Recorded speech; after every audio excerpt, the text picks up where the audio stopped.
Hello friends, welcome to our channel. Hope you are doing well. So today's topic is corporate disclosure practices. तो corporate disclosure practices क्या होता है, क्यों हमें ये practices अडॉप्ट करनी चाहिए, क्या इससे फ़ायदा होता है, कौन कौन सी पार्टीज़ इंटरेस्टेड होती है, क्यों होती है और कैसे हम इसे कर सकते हैं, ये सब आज हम स्टडी करेंगे। तो कॉर्पोरेट डिस्क्लोजर क्या होता है, जब हम अपनी कंपनी की इम्पॉर्टेंट टर्म्स जो हमारे इन्वेस्टर्स के लिए, हमारे स्टेक होल्डर्स के लिए इम्पॉर्टेंट होती हैं, और वो इम्पॉर्टेंट इन्फॉर्मेशन जब हम डिस्क्लोज़ करते हैं, कौन डिस्क्लोज़ करेगा, जब हमारी पब्लिक फर्म्स या हमारी जो भी ऑर्गेनाइजेशन है वो अगर हम वो डिस्क्लोज़ करती है आउटसाइडर्स के साथ, तो ये होता है हमारा डिस्क्लोजर प्रैक्टिसेस। तो क्यों करते हैं, ताकि हम अपने ऑर्गेनाइजेशन की ट्रू इन्फॉर्मेशन दे सके अपने आउटसाइडर इन्वेस्टर्स को। इसके की फीचर्स क्या हैं?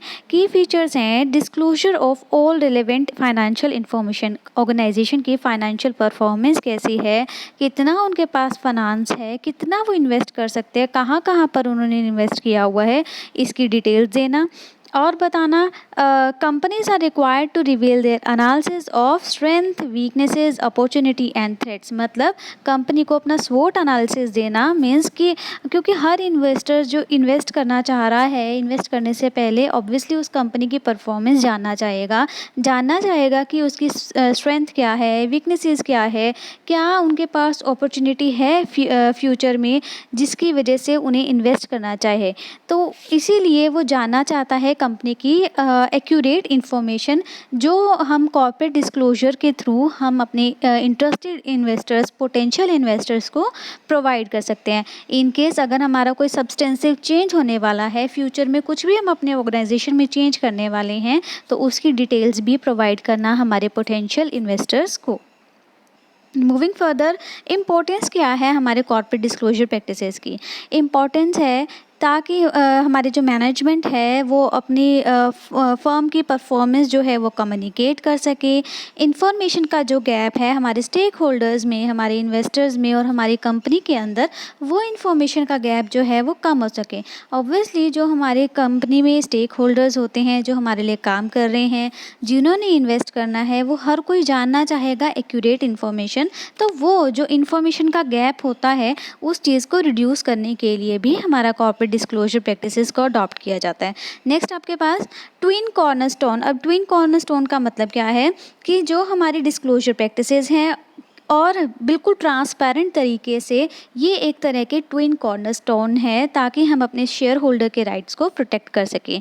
ठीक है, कॉर्नरस्टोन क्यों कहा गया? क्योंकि डिस्क्लोजर विद ट्रांसपेरेंसी ही हमारे ऑर्गेनाइजेशन को आगे रन करने में हेल्पफुल होती है। नेक्स्ट, हम इससे ज़्यादा से ज़्यादा अपने इन्वेस्टर्स का, हमारे स्टेक होल्डर्स का इन्वेस्ट बूस्ट कर सकते हैं, कॉन्फिडेंस बूस्ट कर सकते हैं, और अपनी जो हम लोगों ने कैपिटल इन्वेस्ट की है, कहाँ कहाँ पर एलोकेट किया, कहाँ कहाँ पर अपनी कैपिटल लगाई है, उसकी एफिशिएंसी को और ज़्यादा इंक्रीज़ कर सकते हैं और उसकी कॉस्ट ऑफ कैपिटल को रिड्यूस कर सकते हैं। अब कॉस्ट ऑफ कैपिटल क्या आई? जो मान लो जो हमारे इन्वेस्टर्स हैं, इन्वेस्टर्स ने हमारी कंपनी में लगाया पैसा, अब उनको भी तो कुछ चाहिए होगा ना, उनको भी तो हम लोग डिविडेंड देंगे, तो वो हमारे लिए क्या है? वो हमारे लिए कॉस्ट है। तो उस कॉस्ट को हम रिड्यूस कैसे कर सकते हैं? अगर हम अपनी जो वो कैपिटल है अच्छे से एफिशिएंटली अगर उसे यूज़ करेंगे, तो ऑब्वियसली उसकी कॉस्ट जो होगी वो कम हो जाएगी और हमारा प्रॉफिट मैक्सिमाइज होगा। मूविंग फर्दर, कुछ डिस्क्लोजर के प्रिंसिपल्स हैं, जिन प्रिंसिपल्स को अडॉप्ट करके हम प्रॉपरली ट्रांसपेरेंट वे से अपनी डिटेल इन्फॉर्मेशन हमारे पोटेंशियल इन्वेस्टर्स को प्रोवाइड कर सकते हैं। First one is materiality. अब मटेरियलिटी क्या है? जब हम अपनी इन्फॉर्मेशन, प्रॉपर इन्फॉर्मेशन, जो इम्पोर्टेंट इन्फॉर्मेशन है, वो हम अपने इन्वेस्टर्स को प्रोवाइड कर सकते हैं ताकि जो वो लोग इम्पोर्टेंट डिसीज़न ले सकें। ठीक है, अब उन्हें भी डिसीज़न लेने के लिए कुछ ना कुछ इन्फॉर्मेशन की तो नीड होगी ही होगी, ताकि वो चीज़, उनकी टर्म्स क्लियर हो जाए और वो ये ना सोचे कि हाँ, हमने तो गलती कर ली इस जगह पर इन्वेस्ट करके, हमारी डिविडेंड नहीं मिल रहा, पुराना डिविडेंड भी पड़ा हुआ है। तो ये सारी जो टर्म्स हैं क्लियर करने के लिए हमें मटेरियलिटी को, प्रिंसिपल को अडॉप्ट करना चाहिए। Next, the materiality information disclose to capital market. अब हमारी जो कैपिटल मार्केट है, हमारे वेरियस जो जहाँ पर हम लोगों ने अपने कंपनी को रजिस्टर किया हुआ है, वहाँ पर भी हमें अपनी इन्फॉर्मेशन को प्रोवाइड करना है कि हमारा फाइनेंशियल इन्फॉर्मेशन सही है, हमारी फाइनेंशियल स्टेटमेंट जो है वो प्रॉपर है, उसमें कोई भी स्टेटमेंट को ऑमिट नहीं किया गया, छुपाया नहीं गया, मिसलीड नहीं किया गया इन्फॉर्मेशन को। ठीक है, तो ये सारी इन्फॉर्मेशन को अच्छे से प्रोवाइड करना, इसीलिए एक फर्स्ट जो प्रिंसिपल है वो है आपके पास materiality. Next one is standardization. Standardization का मतलब क्या होता है, जब हम एक प्रॉपर किसी चीज़ का फॉर्मेट बना लेते हैं एक काम को करने का, ठीक है, कि उसी चीज़ को वैसे ही अचीव करना है, उतना ही अचीव करना है। The only requirement of standardisation is organisation must present the required information. अपनी जो रिक्वायर्ड इन्फॉर्मेशन है उसको सेम फॉर्मेट में प्रोवाइड करें। जैसे कि मान लो हम लोग को अपने फाइनेंशियल स्टेटमेंट जो एक परफॉर्मे के अकॉर्डिंग ही प्रेजेंट करते हैं, लाइक बैलेंस शीट एक परफॉर्मा है, इनकम स्टेटमेंट का परफॉर्मा है, प्रॉपर स्टैंडर्ड्स हैं, उनके अकॉर्डिंग ही हम हर चीज़ को इन्फॉर्मेशन को प्रोवाइड करते हैं। तो हमारी जो ऑर्गेनाइजेशन की इम्पॉर्टेंट इन्फॉर्मेशन है, चाहे वो फाइनेंशियल इन्फॉर्मेशन हो या कोई भी, उसको भी एक स्टैंडर्ड वे से ही हमें प्रेजेंट करना है, ताकि हम लोग जो मान लो कोई भी मिसकंसेप्शन है वो ना हो, इन्वेस्टर्स को प्रॉपर डिटेल समझ आ जाए, कोई दिक्कत ना हो। ऐसा ना हो कि इन्वेस्टर को किसी और को अपॉइंट करना पड़े उस चीज़ को समझने के लिए और कॉस्ट और इनकर्ड हो जाए। ठीक है, तो हमें एक स्टैंडर्ड वे को अडॉप्ट करना चाहिए जिस स्टैंडर्ड वे को हर कोई समझता है। ठीक है, तो जब हम लोग अपनी मटेरियल इन्फॉर्मेशन प्रोवाइड कर रहे हैं तो एक स्टैंडर्डाइजेशन वे को अडॉप्ट करके ही उसे प्रोवाइड करें। सॉरी, नेक्स्ट है आपके पास forward looking information and advisory statement. अब क्या है फॉरवर्ड लुकिंग स्टेटमेंट? हमारी एक फ्यूचर रिलेटेड इन्फॉर्मेशन ही होनी चाहिए as to give opportunity to the potential investors to assess the result of organisation.